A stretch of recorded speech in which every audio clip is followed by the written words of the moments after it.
Please note that the content of this podcast reflects the personal opinions and experiences of the speakers. It should not be considered medical advice. For professional guidance, consult with a relevant expert. SIA has no affiliation to any commercial entities spoken about or highlighted as part of the content of this podcast series. SIA is not in a position to endorse or recommend individual products or entities. Participants' views are based entirely on their own experiences and they are speaking as separate entities.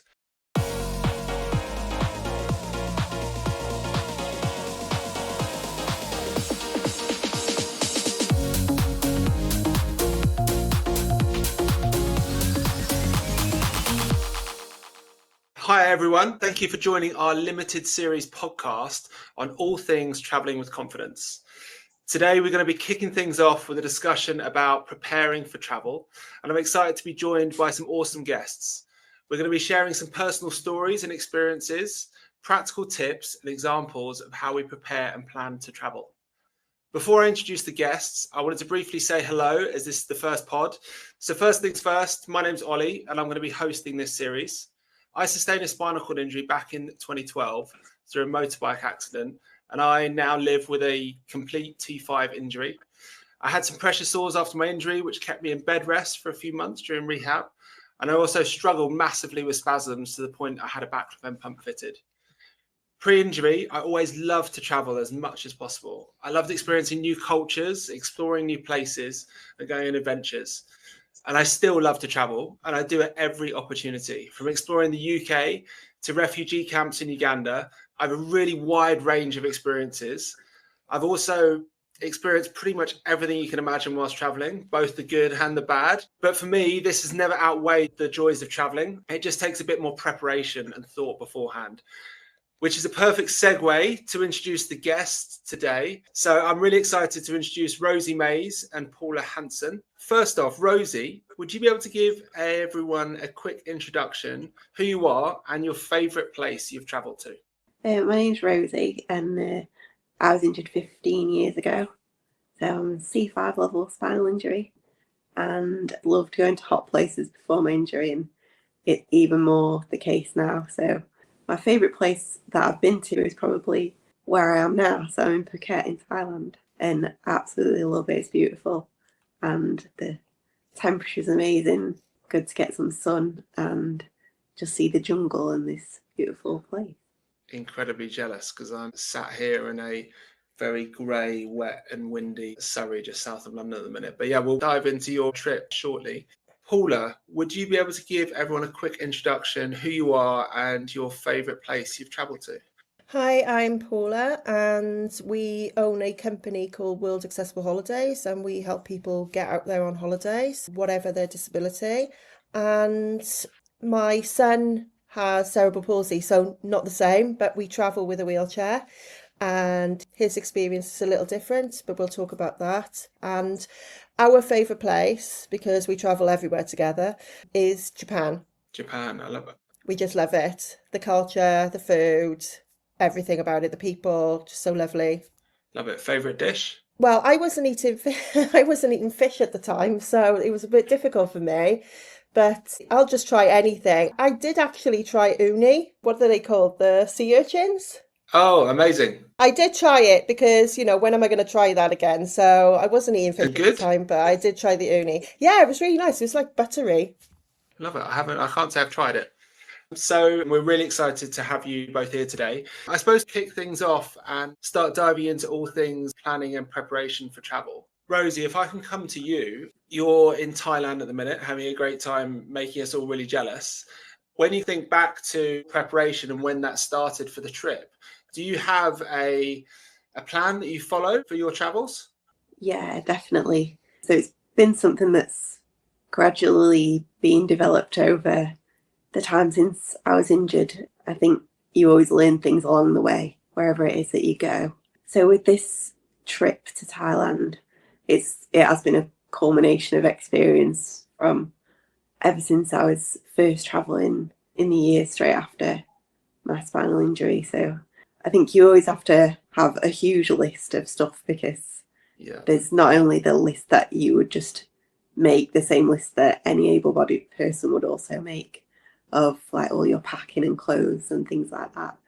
There's also the logistics of arranging your care team to go with you, which is not always easy to get people who work with you to travel with you as well, and getting it to synchronise with everyone's lives who's in your team and who may be working with you is a really complicated task that you've got to think about. Changeovers of members of staff if people can't travel with you for the whole time. Because sometimes I'll go away for up to a month, and some people on my team of PAs can only travel for a shorter time. So yeah, I think it's things to consider, such as just the flight arrangements and logistics, and then all your medical equipment as well that you need to remember and know whether that is transportable. You never know whether in the place that you're going is going to have everything. It's not going to have all the same things that you have at home. So you really just need to be aware to expect things to be different, but also that you can plan ahead. There are companies that are able to hire mobility equipment. So if you need to hire a bed or a hoist, shower chair, and different things like that, where you're able to manage with something that isn't the specific item that you always use. Obviously, I would never rent a wheelchair because I need my specific one, as many of us do. But with other things, you are able to hire them, and you've just got to plan up to a year in advance, really, for people's availability to work and for all the medical supplies and equipment that you may need along with you.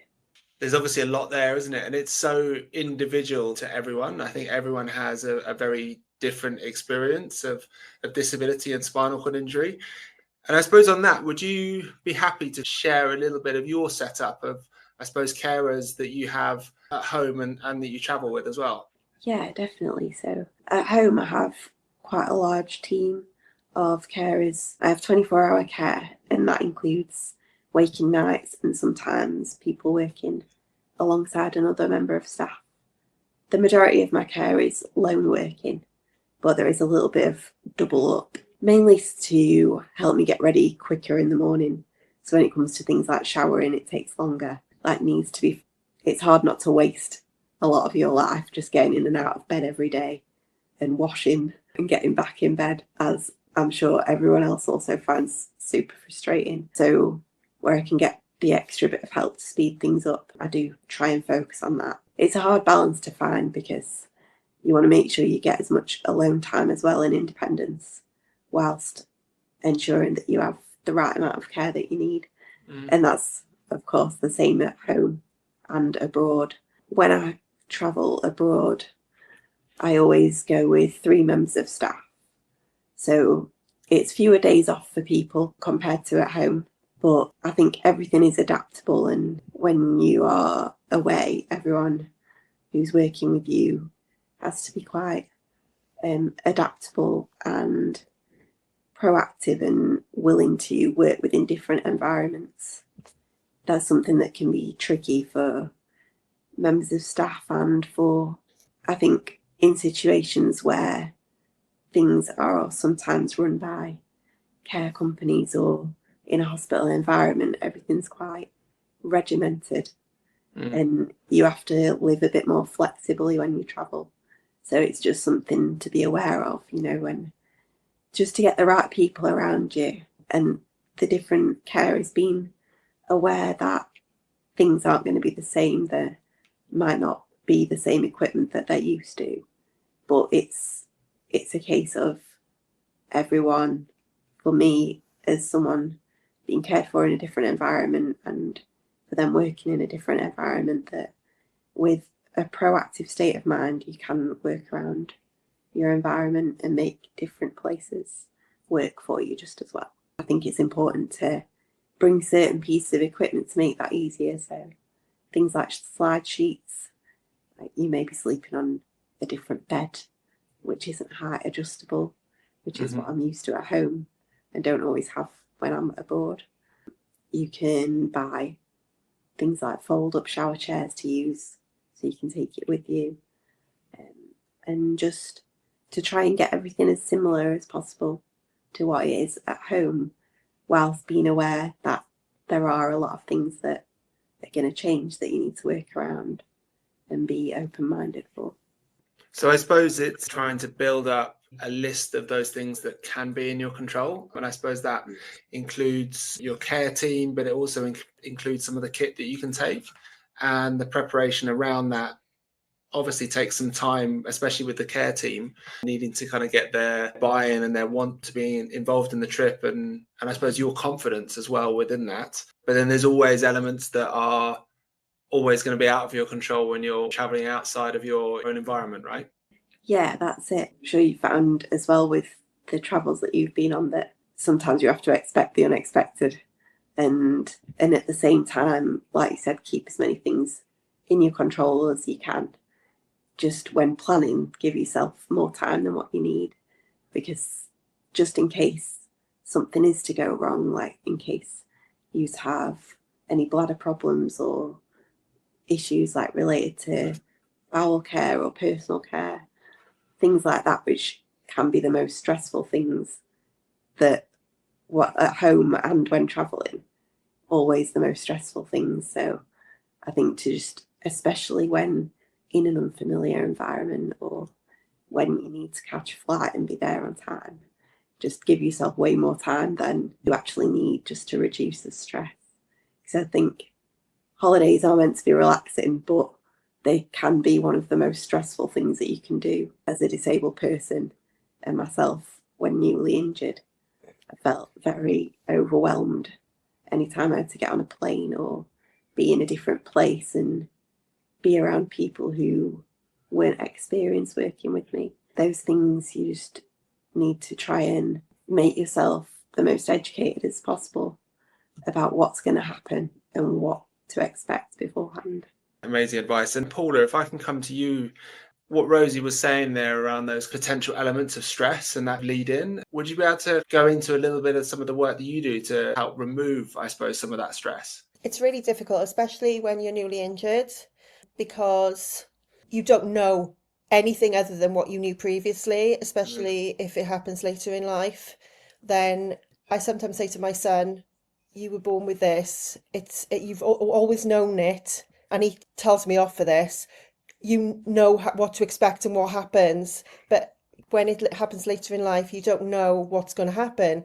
So what we try and do is walk people through the process to start with and recommend things like you can go to your local airport, you can do a walkthrough to understand what's going to happen at the local airport, especially early on. That might help you to alleviate some of the stress, and also what they can expect in terms of what might go wrong, because you don't want to make everything sound it's going to go brilliantly, it's going to go amazing.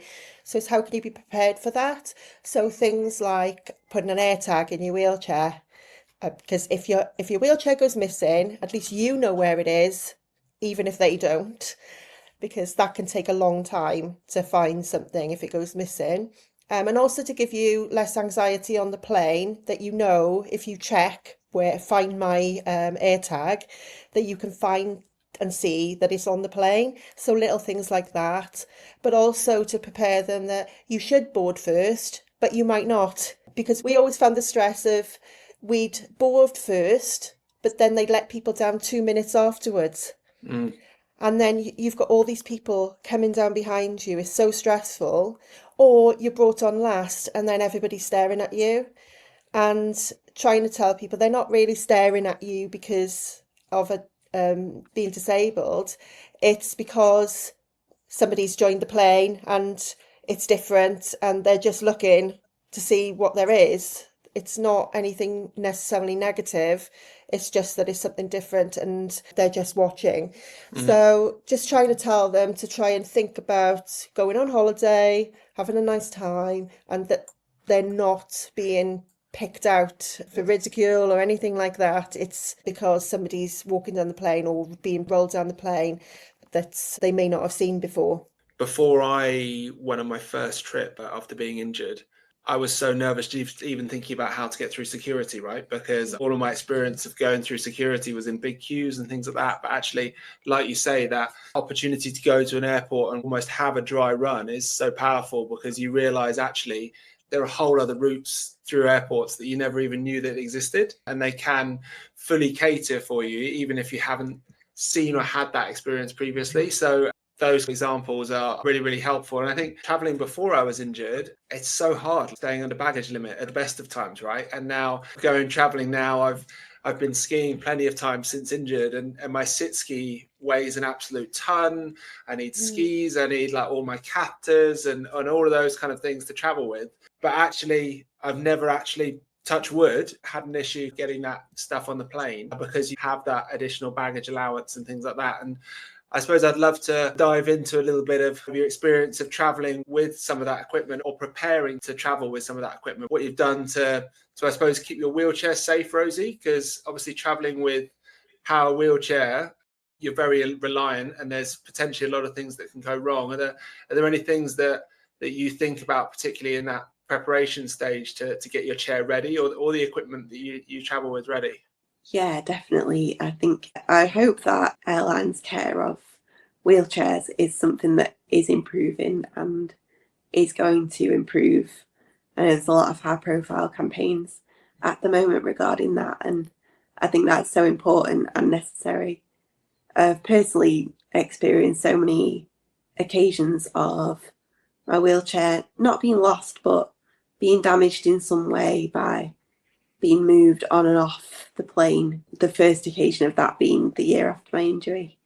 And I travel with a really heavy powered wheelchair, which weighs nearly 200 kilograms. And I know it's not easy for that to be got on and off into holds of airplanes, which have quite small doors. And the chair, obviously weighing as much as it does, it's not easy for people to move. And a lot of the staff aren't used to moving something that's both really heavy but really fragile as well, and hard to be careful with it. Actually, the first time I travelled away to Portugal, the airline removed 2 of the wheels on the chair, and that's definitely not meant to happen.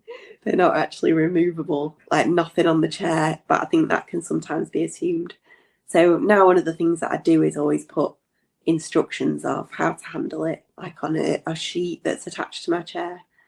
I know that airports and airlines always ask for that information to be divulged to them as well beforehand. So the most detail that you can give, but in the simplest possible way and concise, so that you can be sure that they are really going to read it, is one of the most important things.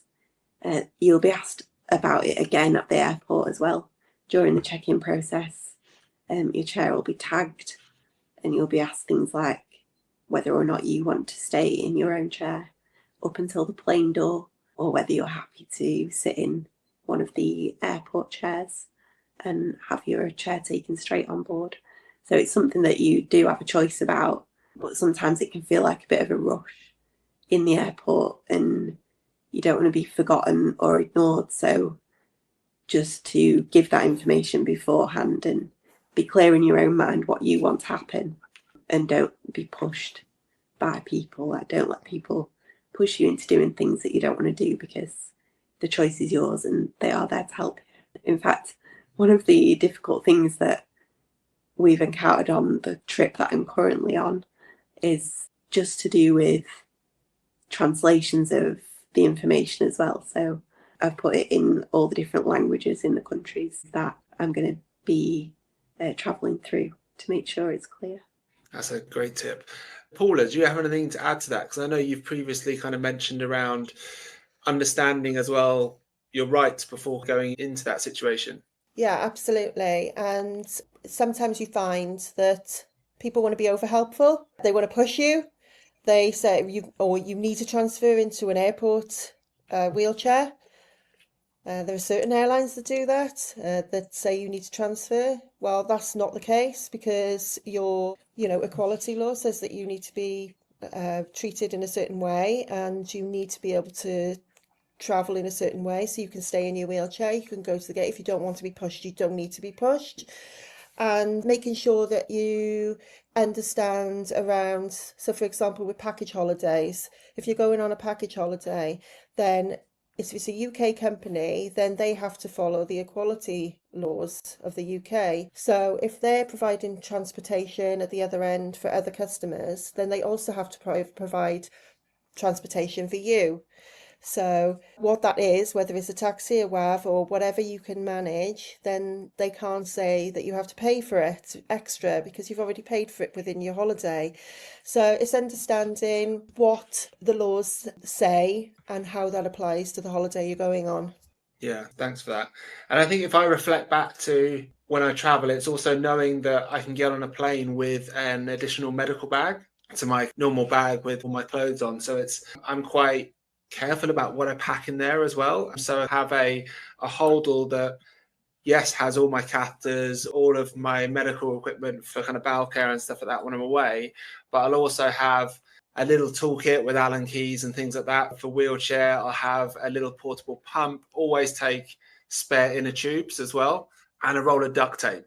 Just because you never know when duct tape might come in use. You hope you may not need to use it, but duct tape and a couple of cable ties can usually make stuff work for at least a week or so before you can get back. So I suppose it's preempting that in a bag, which certainly gives me a little bit more confidence as well when I fly. Paula, I don't know if you've got anything to add to that. Yeah, you saying duct tape, because I've got a customer who told me about duct tape and she said, oh, it solves everything. And also It does. wrap it around any wires so they don't get pulled when they're being loaded. But also, do you know if you're not in a manual wheelchair, we've had to get this squirty stuff that goes in the tires. It goes solid. The sealant. Yeah, and just as a temporary fix, and it's always a good idea to take some of that, I think, even if it's in your hold luggage, because it's a temporary fix until you can find somewhere that can deal with things properly. So that was a useful when we found out the wrong way. We should have had it, but we didn't. So that's another tip. You always get to that point by being in different situations going, I wish I had this bit of kit that I don't have right now. And then it always travels with you kind of going forward, doesn't it? I don't know if you got any of those bits of equipment that you travel with, Rosie? Yeah, I was laughing then because I also bring exactly the same things as you do. Yeah, don't want to be seen anywhere without duct tape and some cable ties, that is for sure. It comes in massively in handy. So yeah, I always bring them with me. In terms of specific things, another thing that I always bring is flexible arm clamps for holding phones and tablets as well, because I think that's really good pretty much wherever you are. And that's something that I never like to be without. There's some specific equipment as well, like I always just used to travel on the plane with like a long bit of this Velcro strap, which is another thing that was just useful for anything and everything, like tying things down, holding you in place if you were sitting in an unfamiliar seat or a different wheelchair or something like that. So on the plane seat, I would always have that tied around my chest and just Velcroed in so that I felt steady, for takeoff and landing.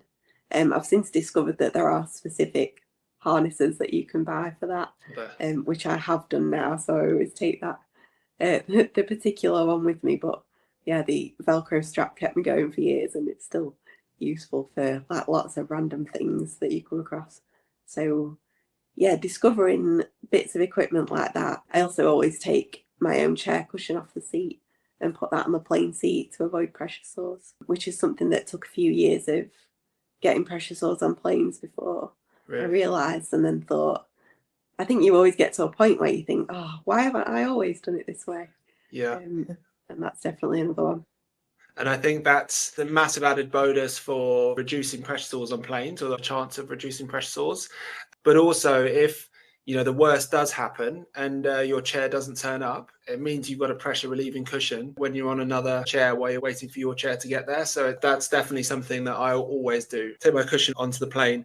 And I think also when I'm thinking ahead of going onto a plane, all dependent on how long that travel is, will also be how I've set myself up bladder wise as well. So I use intermittent self-catheterization, and I know that it's awkward to move around planes. So if I'm on a long haul plane, I'll personally make the shout of always using indwelling and things like that, just to mitigate any potential unforeseen issues on a plane. Maybe I can't get to a toilet or for whatever. So I think there's also ways that you can try and preempt potential issues coming up in that planning stage of how you can get ready beforehand. I don't know if, Paula, you have any examples of anything in that side of things? That's the worst part, isn't it, of the travelling experience, is toilets. They're not big enough. Getting there, making sure that there's aisle wheelchair kept on the plane, because sometimes they don't. And we've seen situations in the press, very high profile people who've had to drag themselves to the toilet because there's no option. I know there are planes where the inside of the toilets, the two joining toilets, will come apart, fold, so that if you can fit a wheelchair in there, but it's not widely advertised. So where do you find the information out? I wish the airlines would do that, would talk about which aircraft types have these doors that fold, and that would be really useful for people. But generally, I think a lot of the people that go away with us, they limit where they go, and they go for 2 hours. We get a lot of people going to Mallorca simply because it's a very quick flight, and it's a great place, but it shouldn't be like that. You shouldn't have to limit yourself, and hopefully that will change. They will make planes with bigger toilets so people can get wheelchairs in there and get the aisle chair in there properly. So let's say. Yeah, and I think, Rosie, you mentioned there's so much work and effort going into that rights on flights. Rosie or Paula, I can't remember who mentioned it, but yeah, so much kind of effort going in on that side of things. So hopefully there will be change in the long run. But I think certainly for me, when I'm in that pre-planning stage, yes, I definitely think about the length of flights, like you say, Paula, but also I suppose because I'm really conscious as well that I love to experience different cultures and go on proper adventures, and it really limits you, right? If you're going, I'm only going to travel for 2 hours, like Rosie, you wouldn't be sat in Thailand, right, if you're only traveling for 2 hours. So I think for me, certainly it's weighing up what am I happy to do to get that longer term experience. And I think sometimes, yes, I'm going to have to do something around bladder and bowels, which isn't necessarily my normal routine, but if it enables me to have that awesome experience, right, and really make some memories in the long run, then for me, I'm happy to take that decision. But I definitely do go into it with the mindset that it might not always go right. Yeah, Paula. So I think a lot of it is around experience and how confident you are. And early on, I think the confidence levels aren't so high. So I've got a particular customer I'm calling this evening. Her husband has spinal injury, and the first time he travelled, they just wanted to go for 2 hours. So this evening, I'm talking to her about Toronto, because they've done that, and now they are thinking about going to Toronto because they had a good experience. And it's all about what your experience is like and how you look at travel and what you've done previously. So if you're quite adventurous previously, then it's a little easier to think about doing it after the first time.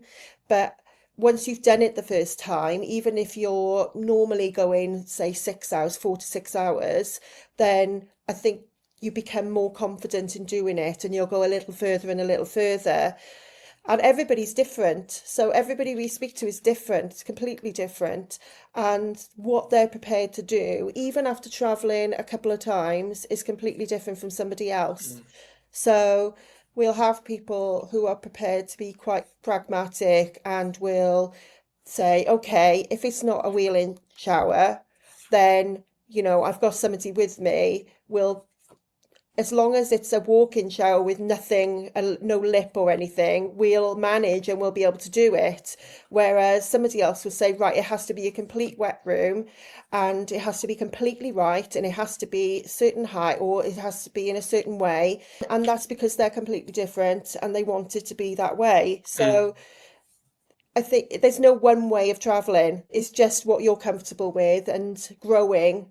I'm sure Rosie will say she's travelled and she's gone lots of different places, and I'm sure first off she was quite nervous, but then gradually she's gone, and obviously in Thailand, which is amazing. I wish I was there. It's about confidence, it's about what you're used to doing previously in travel, and how you approach things and what your level of comfort is. Yeah, I certainly remember taking a very, very short flight for my first one to really build that experience bank. Rosie, have you had similar as well? Yeah, definitely. As I mentioned, the first place I went away to was Portugal. So, yeah, quite a short flight. A place that does have a lot of adapted accommodation.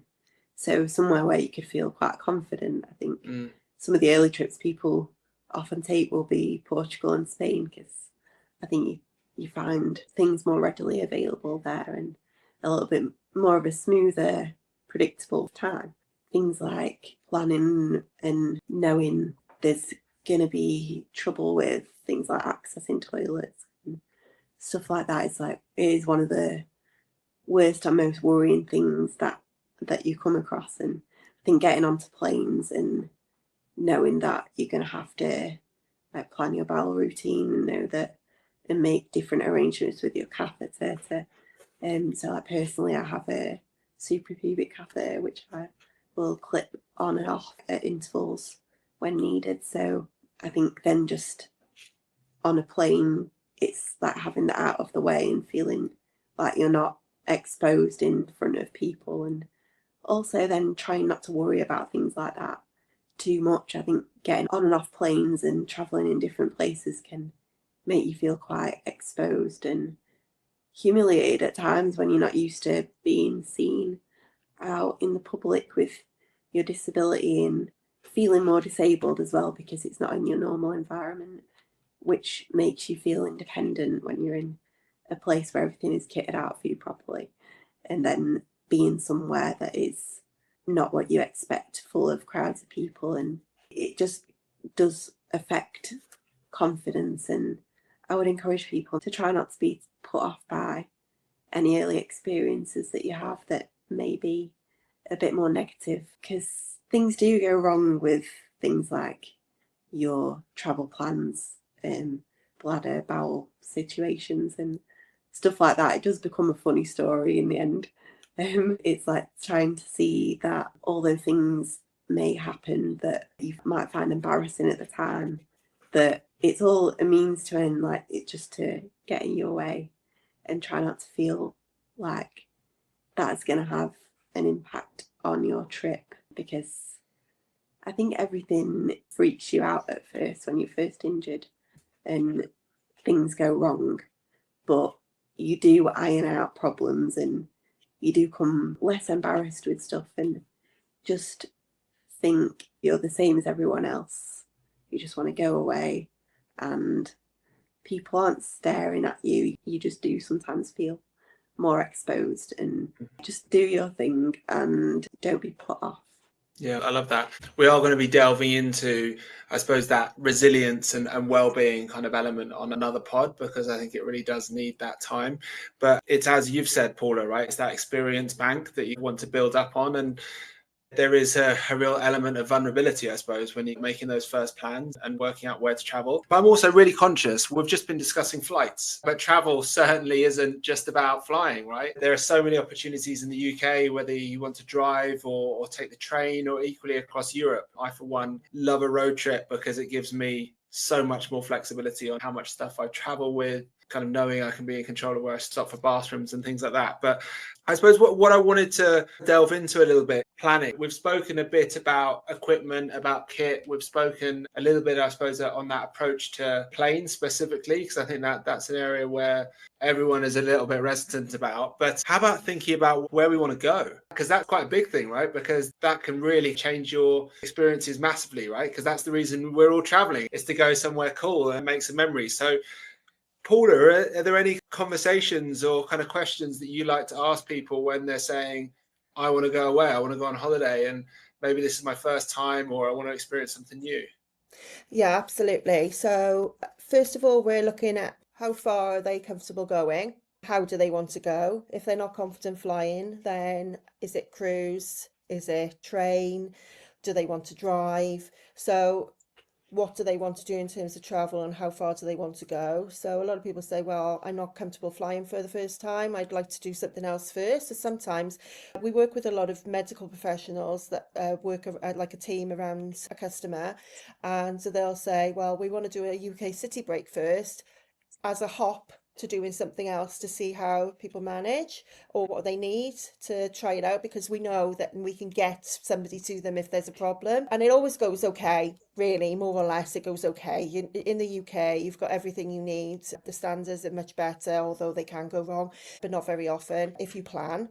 Then we also ask, well, what do you want to get out of your holiday? So do you want something, if there's children involved, do they want a kids club, things like that? Because at the end of the day, it's not all about being disabled. It's about what do you want to get out of your holiday. So do you want to be by the beach? Do you want to do a safari? What do you want to do? What do you want to see? What do you want to do, nature, or what are your interests? So that's the second question.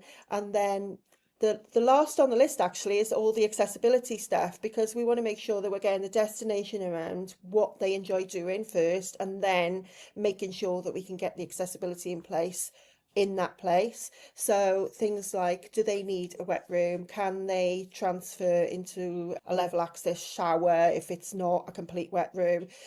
Do they need a pool hoist which you can't find? The other director in the company has become an expert in spotting pool hoists on pictures. And the other things like, do you need drop down rails for the toilet? Because sometimes they don't have them. Then you have to get a commode chair in, all these type of things. And then anything else, do they have any other requirements? And we have a long conversation about it. And then once you've got that, then you can try and match destinations and properties and resorts that match that. Because if you're like my son, we went to Toledo, and I don't know if you know Toledo, but it's a very, very long hill. He pushed himself all the way up that, and he plays wheelchair tennis, so he's quite strong, upper body strength. Not everybody can do that. So you've got to understand what people are able to do and then put them in the right place. So if somebody really loved a hotel but it was on a bit of a hill, if they can manage that hill, then we'd say, okay, yeah, it's on a hill, and we tell them it's on a hill. And sometimes I do these walkthrough videos, and that's a good tip if you're looking at a hotel, is do a walk around, a street map walk of the area on Google Maps, because then you can tell if there's drop curbs, if there's, sometimes they're a little bit older, the maps, but you get an idea of the environment. So we've got really nice destinations that we have that we really like to send people to that don't want to travel too far. So Mallorca's one, because you can do adapted golf in Mallorca if you want to play golf. You can do kayaking, you can do loads of stuff. There's a great company called Handy Sport out there. I'm sorry, I shouldn't name drop companies, but they're a fantastic company for doing activities and wonderful people. Then Tenerife, you can go snorkeling. They've got a lift in the boat to take you down into the water to go snorkeling. And there's all these places that we like to send people where they can actually do things they're interested in. So if they want to go snorkeling, and we know somewhere that's good, long haul Mexico, short haul Tenerife, and it's just building up these little banks of places that fit not just disability but also people's interests and activities. I want to go on a accessible safari. I think when you mentioned that immediately jumped to the top of my list. We'll go into a little bit around finding accommodation, because I spend many an hour on Google Maps on Street View, looking at different places around accommodation, or clicking through all the pictures on potential places that I could stay and trying to see if it is accessible. So Paula, you mentioned in some of your accommodation that you help find people that you work with things like drop down bars next to toilets. It might be roll-in showers and things like that. Rosie, do you have much experience of renting out that equipment when you're traveling? Where was the most recent place that you rented out equipment? I often rent equipment when I travel. That's whether it's in the UK or abroad. For example, if I'm staying in hotels, I often will rent a portable hoist. It's not something that's very easy to take with you in the car. It's a massive piece of equipment. I know there are ones that are sort of possible to fold, but even then it's a really large box, and not everyone has access to owning one of those. So I always rent out a hoist, but something in that situation to be aware of is that they don't always fit under the bed that you're going to be sleeping in. In fact, usually they don't, and that's something that some hotels are accommodating with and some aren't. A lot of the places, if you contact them in advance, will raise the bed up on blocks so that you're able to fit hoist legs underneath. I always take my own sling because that's something that I find really specific to me, and it's also an easy thing to transport. So yeah, that's an example of trying to take with you the things that are easy to travel with and are the most important things to you that are very particular. So a bit of half and half. Occasionally I've also rented out things like height adjustable beds if it's really not possible to get a hoist underneath, but in most situations, as long as there's a hoist, it's possible to manage with a normal bed, depending on how long you're going away for. I've hired shower chairs before, lots of different things. I know there is a lot of stuff available out there in most of the more popular tourist destinations. I think it gets a bit more tricky when you go a bit more off the beaten track. So things like that are easy to hire in Europe, for example, or in the US even. But where I am now, I haven't been able to find any operators in Thailand who are able to rent out equipment for me. So it's been part of our group's travel that we've had to have a shower chair sent across in advance, which has just been purchased and sent to the villa. I'm currently staying at a villa that I've stayed at several times. Me and my partner have stayed here a few years running, so we've got a relationship built up now with the staff that work here and the people that rent it out. In more unfamiliar places, it is best to check if there's rental equipment available, because that could be something that either is or isn't a make or break for you. If you can manage without it and still have a great time, then that's great.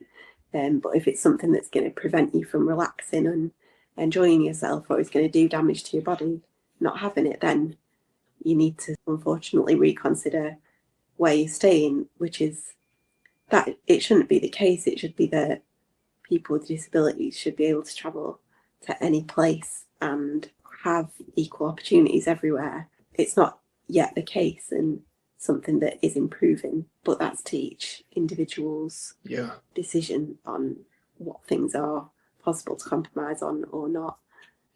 But I can reassure people that there's a lot of rental opportunities there for whether that's vehicles or mobility equipment aboard. And if not, you said you posted a shower chair out to Thailand ahead of the game. Yeah, that's how it's shipped across. Yeah, bed as well. So it's a big commitment to do, and it's something that's been possible because this is a place that I'm aware I'm going to be visiting several years running, and it's somewhere that I plan to keep coming back to. So not as easy when you're going to different places. Recently in the last year, I know you mentioned about going on road trips as well, and that's something that I did do last year, and that was a lot more fast-paced than the type of holiday that I'm on at the moment. Lots of different places, different hotels, different things to expect, and then new equipment in each place as well. So a lot of unexpected and environments where it's not possible to settle in for that long, and you're constantly on the move, and that is a different type of holiday that you need to make sure your energy levels are built up for, definitely to be fast-paced. Yeah, definitely. I suppose that's spontaneity sometimes, isn't it? They're two very different types of trips. But I know that you and Paula might need to speak afterwards as well, because I've just seen Paula actually knows of a supplier in Thailand. Oh, yeah, that's great. Yeah, if you want a shower chair, I can send you details. You can get one delivered. It's for Phuket. Knowing people in the know. And I think for me, I've always tried to be as adaptable as possible. And that can be sometimes getting a folding just office chair, and I always travel with a little blow-up cushion. So it's a little Thermarest blow-up cushion that I've got from Amazon. It's like a little blow-up pillow, and that travels with me everywhere because it's a blow-up waterproof seat. And then I'll try and just make pretty much any chair work that I'm happy to put in the shower.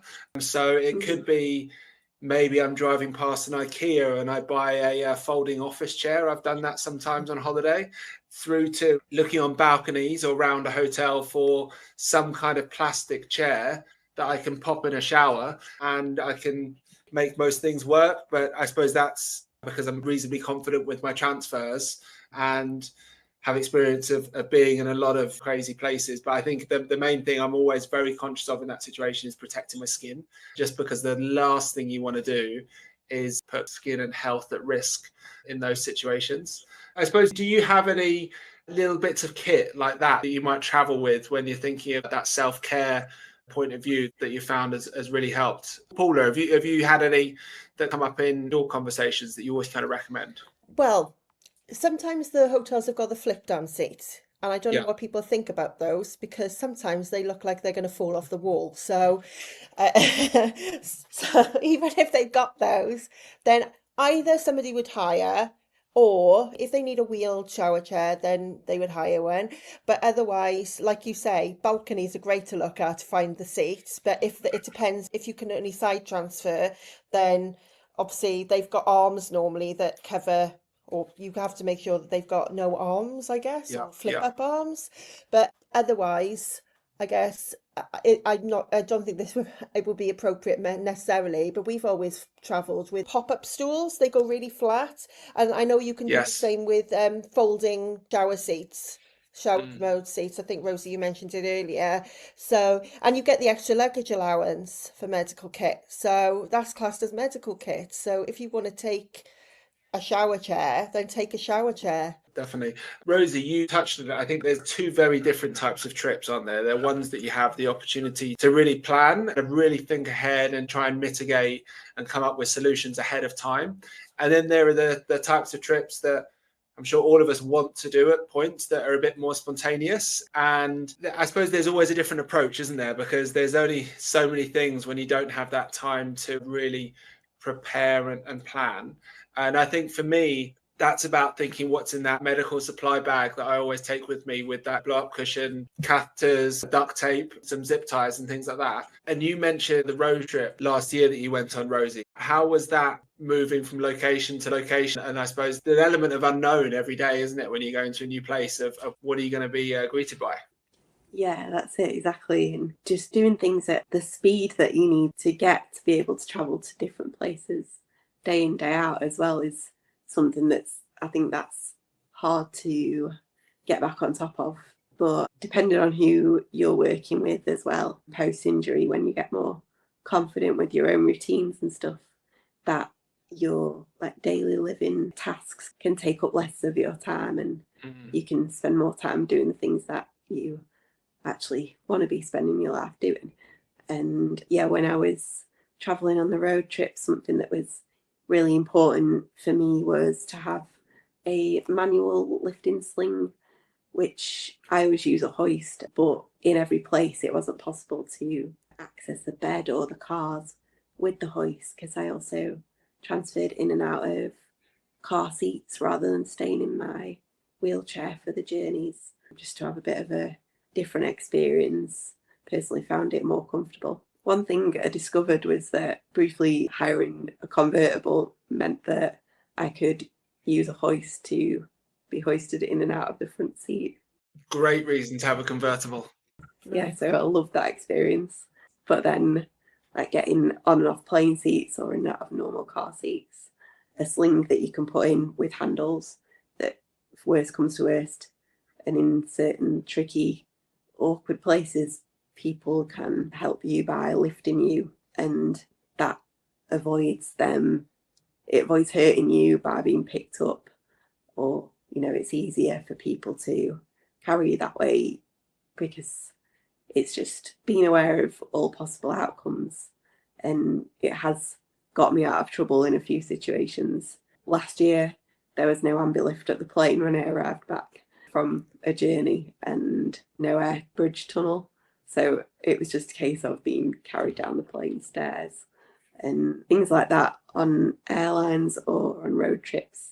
Little bits that you can always rely on to get you out of trouble is really handy. For me, being paraplegic and having the flexibility with my transfers and wheelchair skills to get in and out of places, I can tend to be a little bit relaxed on a road trip of where I'm staying, as long as I can get into the room to the bed. I'm always a little bit more relaxed around the bathroom, just because I know I can't always get somewhere that's accessible, like on very last minute notice. It can be a bit more challenging.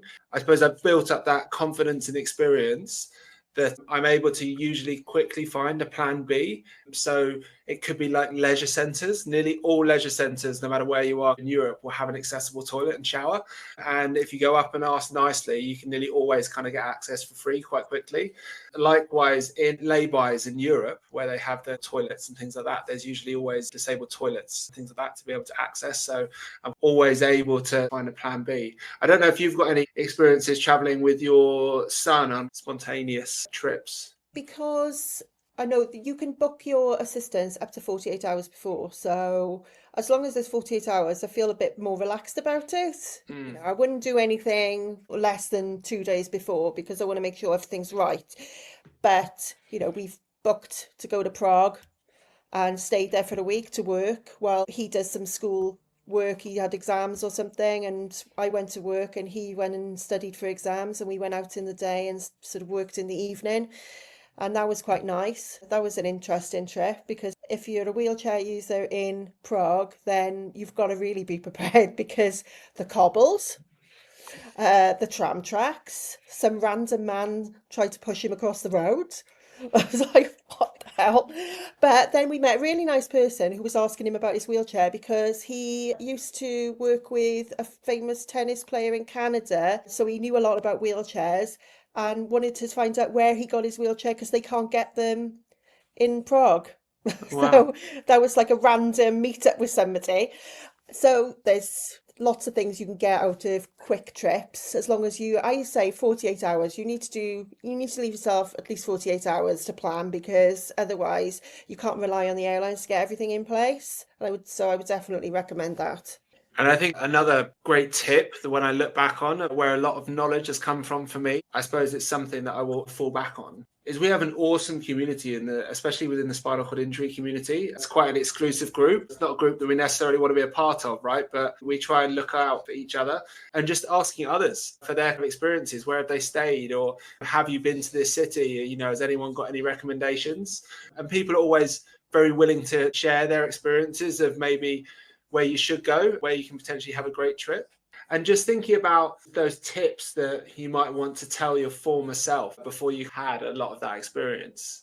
Rosie, do you have any things that you wish you didn't have to maybe learn the hard way, looking back when you're thinking about that travel planning and preparation piece?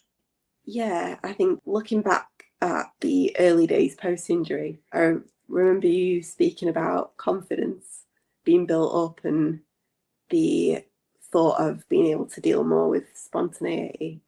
I think in the early days post-injury, I was really lacking in confidence, both to travel and to be around people who I felt confident with as well. And I think as you build up experience, it's just important to just keep doing things. That's definitely something that I've learned now, because things can put you off and you can think, I felt sometimes on flights, I think in the earlier years, sometimes it feel quite humiliating, quite dehumanizing, just feeling like a piece of luggage that was being transported, and it's just very overwhelming. But knowing now all of that is just a means to an end, and something embarrassing happens, people looking at you if you have to sit on a chair and that you're not used to in front of a lot of people, it really isn't as much to worry about as what I felt like it was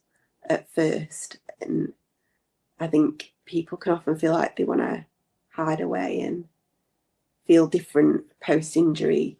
You feel like you're not going to be seen as the same person as what you felt like as an able-bodied person, but you deserve exactly the same respect from everyone. And it's just knowing in your own mind that you can be confident to do things and just keep going out of your comfort zone and keep doing it over and over again. And eventually you will think nothing of the things that freaked you out at first.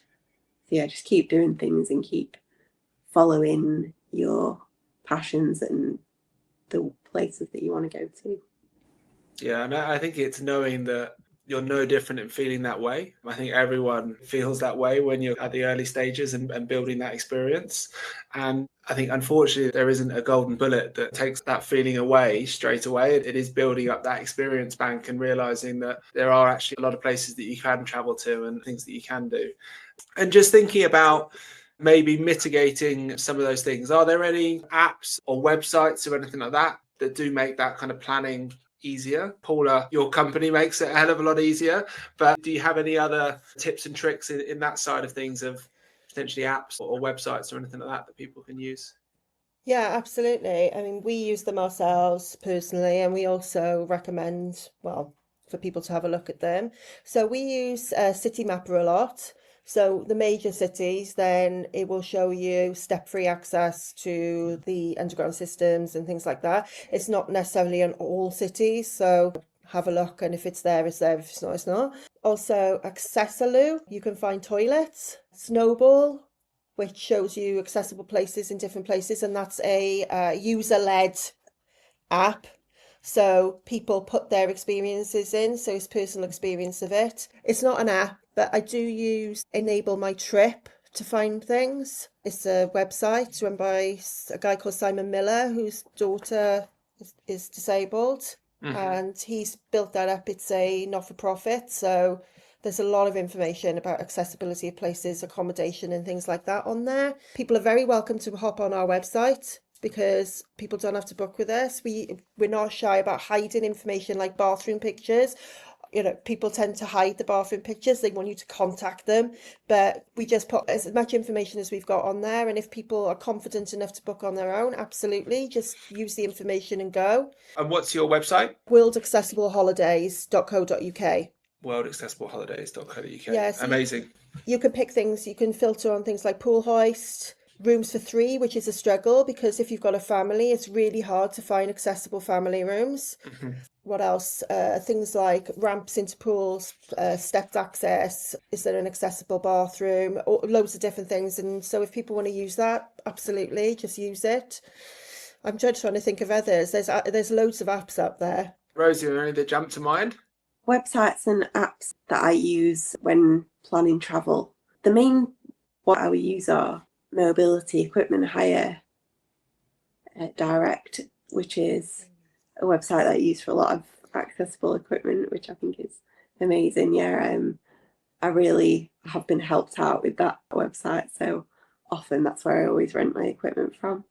I actually have a villa in Spain that I rent out to usually to other people with disabilities, and obviously stay there myself. It's both something that I like to share with people and somewhere that I like to enjoy as well. So with that, I've noticed a lot of things that people often have concerns about when travelling away. And as you mentioned before, the community of people with spinal injuries and people with disabilities can be one of the most helpful things. And just talking to people, emailing guests and emailing other people in my community, it's a lot of information can be shared that way, and it's great to pass things on and make information more freely available, giving information about flights, equipment, and just generally chatting with people to build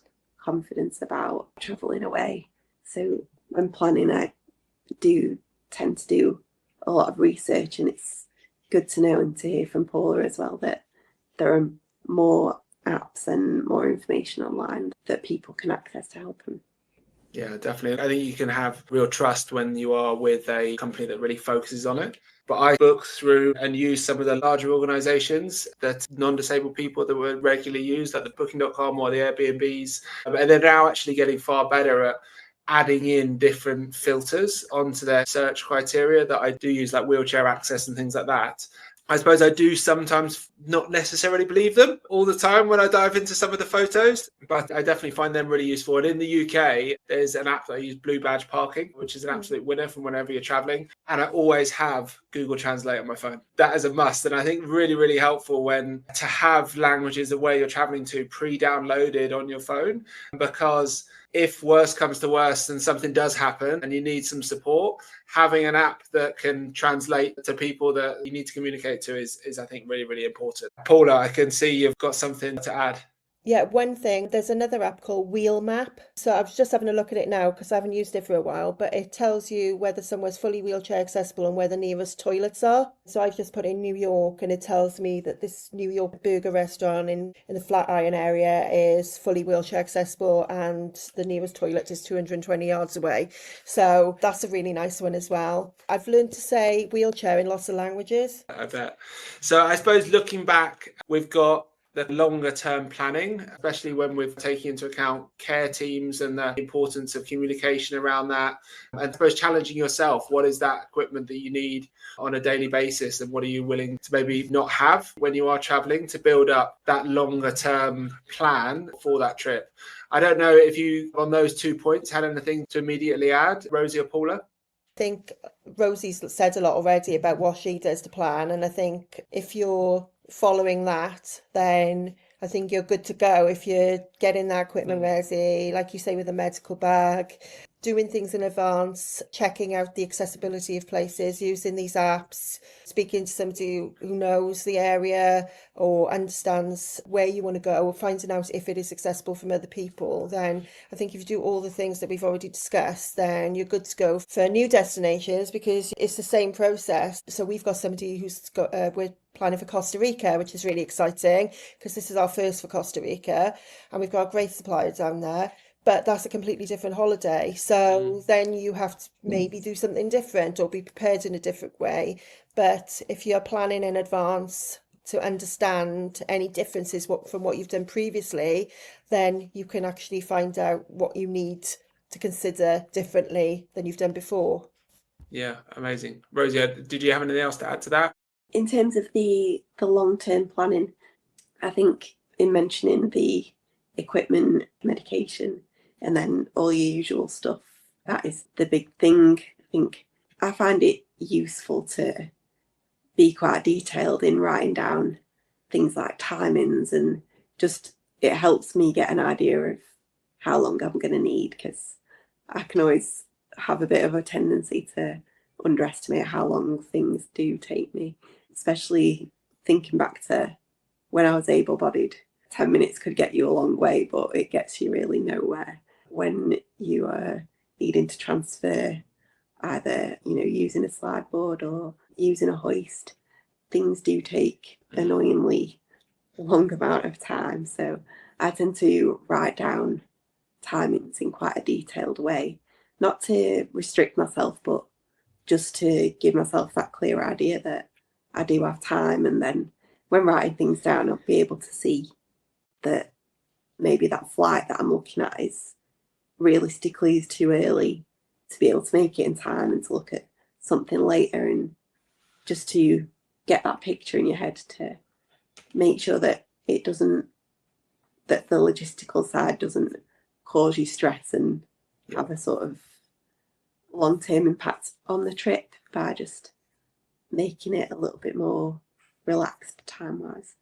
I'm very optimistic with my timing as well. So I'm often running late because I've been too optimistic of how fast something's going to take. Just to build on that, this planning for travel is so individual, and it's working out how you work and what you need and working from there. And I think you can be comfortable in the knowledge that there are a lot of people out there that can offer advice and support and try and mitigate any problems that do come up. But equally, you can be equally confident that everyone else, when they're in those early stages of planning to go away soon after kind of sustaining a spinal cord injury, are going to have those very similar feelings of being uncomfortable and feeling a bit vulnerable and kind of placing yourself outside of your comfort zone. And just be confident in the knowledge that building up that experience will open up so many more doors to you. And in the next pod, we are going to be diving into that mental resilience and well-being approach to traveling with confidence. But I suppose I want to come to you both with a closing one word or one sentence of what does traveling with confidence mean to you? And I'm going to come to Rosie first. Traveling with confidence in one word or even a phrase, a tricky one to narrow down, to be honest. But I think that the most important thing to me is to push out of your comfort zone.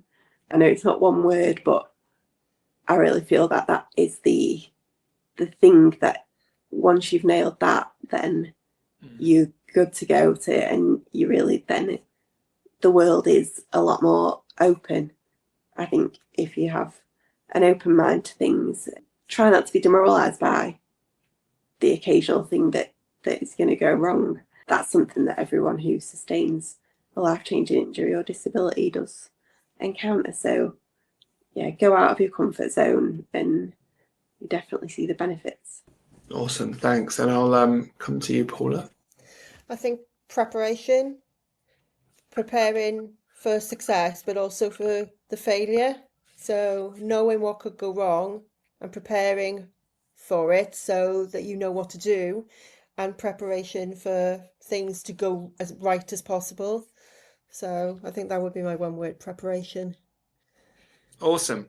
Well, thank you both so much for joining us today. Paula, I hope Wales gets a bit sunnier. And Rosie, I hope you have a brilliant remainder of your trip in Thailand Phuket. And I look forward to speaking to you both soon and being back with all of you. Thank you for listening to Access All Areas, SIA's Travel and Mobility podcast.